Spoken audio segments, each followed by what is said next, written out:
Hi everyone! So for today's video, I'm going to teach you how you can easily remove your watch history.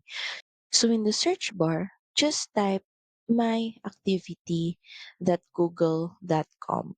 Then press enter.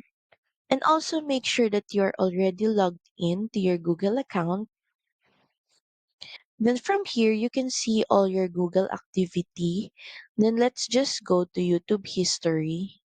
Scroll down for a little bit until you can see Manage History.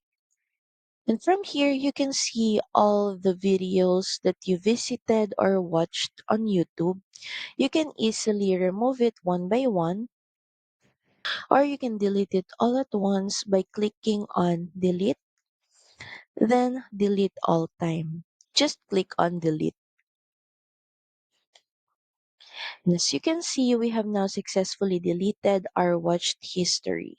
So that's pretty much it. Thank you very much for watching this video. I hope that this helped you on how you can easily remove your watched history. Please don't forget to like, share, and subscribe to the channel, and I will see you again on the next one. Bye!